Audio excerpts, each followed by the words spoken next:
talked about this level on crypto, the 33,000 level, and how it was a perfect parallel between the highs, connecting the highs here and the lows, and that was the buying opportunity. So again, that was awesome. You bought. That was the right move. Technically speaking, you took emotion out of it. People were scared at that point, but you stepped up and you did exactly what you should have done. Now, selling around 41,000, very smart to take half off the table. There's nothing wrong with taking, what is that, 25% off the table or so in terms of profits. And then you can always hold the rest in case Bitcoin does go higher. So that was a beautiful example of not being emotional, right? And that's what every trader needs to be. Every investor needs to be just focused on the facts, the logic, and the charts. So just looking at Bitcoin now, what the beautiful thing about it is we've had this big rally up. We broke out of this down sloping trend line, which probabilities dictated we should. And now you're asking, okay, well, why is Bitcoin stalling around 45 to 46,000?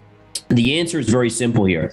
Connect these lows, which happen to be a neckline of a head and shoulders, and look at the exact high on Bitcoin right into that pivot high. So that right there is telling you why Bitcoin's stalling here. Now, the question is do we break above it? If we break above it, you have a chance of going to about 52,000. I would say if you get up there, look to take profits on the remainder of it. That's what I'll be doing. At $44,000, which is the current level that I'm looking at the chart today, what's next? I think that's the question on everybody's mind. Now I'm thinking, all right, I sold half my position at 41. Do I go in at this point because I'm not seeing any downside action since a couple days ago, or do I just wait for a more pronounced breakout either way? So the way a trader wants to trade is you never want to add back to your position at a worse level. What my philosophy is if I'm going to buy more, it has to majorly help my average. So for instance, if you bought in at 40,000 and then you bought in more at 33, your average is somewhere right in the middle right there. And that's helping your overall average. You never want to hurt your average because if you're wrong and Bitcoin comes back in more, then very, very quickly you go into the red. So there's a couple scenarios here. Number one is we see that the chart here is dictating that we're likely again into resistance. Now the question is, do we make a bull flag off of this, which would be kind of this type of pattern, a slow decline, and then break up to 52,000, or do we start heading back down? Now I'll tell you this, David, based on everything I've looked at, based on the cycles, past cycles, based on all the metrics, the leverage in the system. And by the way, just to clarify, someone said this on Twitter today. They said, oh, there's not much leverage left in crypto. That's irrelevant. It's the leverage in the system. Look at the housing market. Look at the stock market. Look at how much leverage is in the debt markets. I mean, there's so much leverage that it doesn't matter if people are not taking 100-to-1 leverage in Bitcoin anymore. There's still leverage in the system. Okay. You don't have any idea as to when that $20,000 target is going to be met? I see you on other media now as well. You're making the same headlines, $20,000 Bitcoin. When's that happening, Gareth?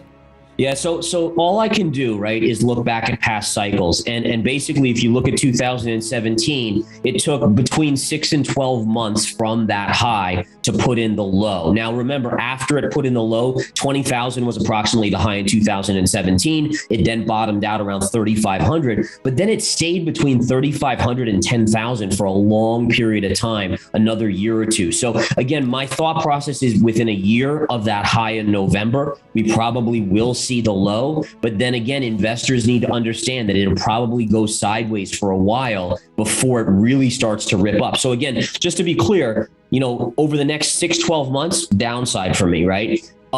When you talk about in the next 5 years, the next 10 years, huge upside. This is the answer. Bitcoin to me is the one asset. And a lot of people talk about Ethereum and other ones. Those are all technologies, right? Bitcoin is the only crypto where people are saying, okay, I'm going to hold it as a safety play against gold or with gold, against the US dollar, against the government printing of assets or all governments printing of assets. And that's really why I like Bitcoin most of all. Too simplistic to say that in the near term, we're going to reach maybe 50,000 and then another correction from there? I think that's a decent possibility. So, I mean, right now, 46,000 is a major, major resistance. That's kind of the neckline retrace to the head and shoulders pattern. If it can get through 46, then I think the midpoint, see this dotted line, which is the midpoint from the highs and the lows, then this would be your new target, which would be just around 52,000. And I think that would be your next major resistance level. Markets obviously either don't care or think that's bullish news because we're up today, as we speak, 1% of the S&P 500.